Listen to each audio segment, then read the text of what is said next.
ہمارے اس صحت میں قدرت اللہ شہاب جو ہیں وہ بڑے نیک آدمی سمجھے جاتے ہیں.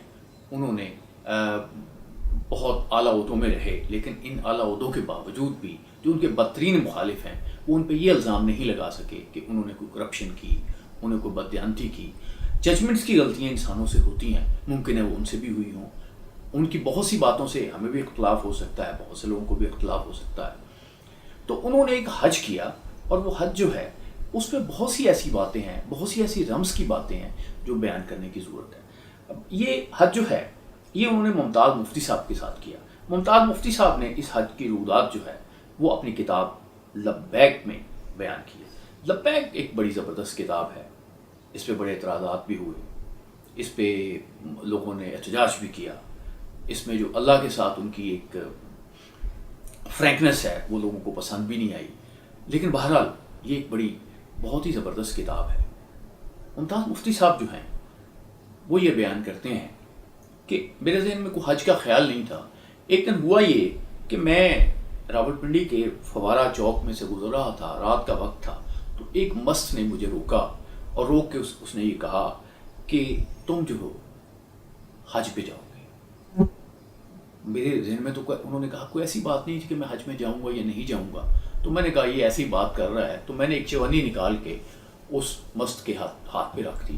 اس نے اپنی ساری ریزگاری مجھے واپس دی اور یہ کہا کہ نہیں یہ تمہیں ضرورت ہے کیونکہ تم حج پہ جا رہے ہو. تو یوں ممتاز مفتی صاحب کے جو ذہن ہے اس میں ایک بات آئی کہ وہ حج پہ جائیں گے. اس کے بعد انہوں نے اپنے چچا کو خواب پہ دیکھا جس میں وہ ان کا وہ ٹکٹ لے کے کھڑے ہیں، دوسری چیزیں لے کے کھڑے ہیں اور انہیں بتا رہے ہیں کہ وہ حج پہ جا رہے ہیں. اس طرح کی کچھ وارداتیں جو ہیں وہ ممتاز مفتی صاحب کے ساتھ ہوئیں اور اس پہ انہوں نے یہ اندازہ لگایا کہ وہ حج پہ جا رہے ہیں. اور اس زمانے میں قطب اللہ شہاب جو تھے وہ ہالینڈ میں سفیر تھے، تو انہوں نے بھی انہیں مشورہ دیا کہ وہ عرضی ڈالیں تاکہ حج پہ جایا جا سکے. ممتاز مفتی صاحب نے عرضی ڈالی، وہ عرضی جو ہے وہ قبول نہیں ہوئی. ممتاز مفتی صاحب کو بہت فرسٹریشن ہوئی. ان کا خیال تھا کہ میں تو جب میری عرضی ہوگی تو یہ تو جو آفیسر بیٹھ جائیں گے کیونکہ میں تو وہاں ضرور جاؤں گا. اس کے بعد پھر قطب اللہ شہاب کے کہنے پہ انہوں نے پھر عرضی ڈالی، پھر قبول نہیں ہوئی. پھر ایک عرضی ڈالی اور اس میں قطب اللہ شہاب جو تھے اس وقت امبیسڈر تھے، انہوں نے کہا میں بیروت آ جاؤں گا اور کوئی ہم اس دفعہ حج پہ جانے کا بندوبست کر لیں گے. لیکن اور وہ بڑے پر یقین تھے کہ اس سال وہ ہیں وہ حج پہ چلے جائیں گے.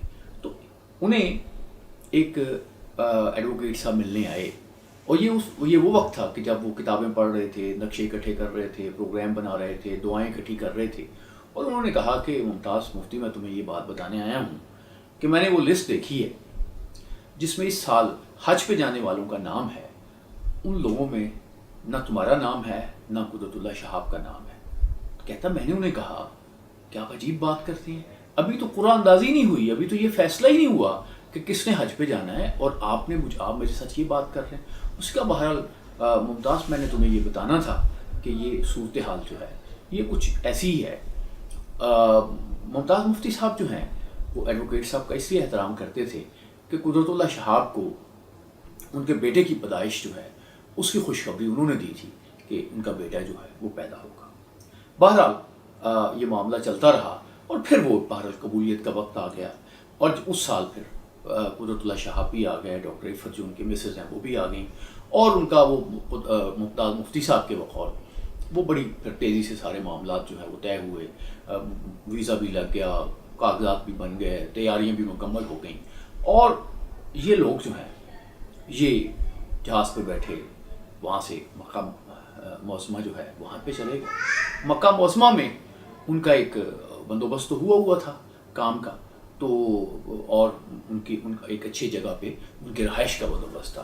تو وہاں جا کے قدرت اللہ شہاب جو ہیں وہ لیٹ گئے اور انہوں نے کہا کہ چلتے ہیں خانہ کعبہ آرام کرتے ہیں.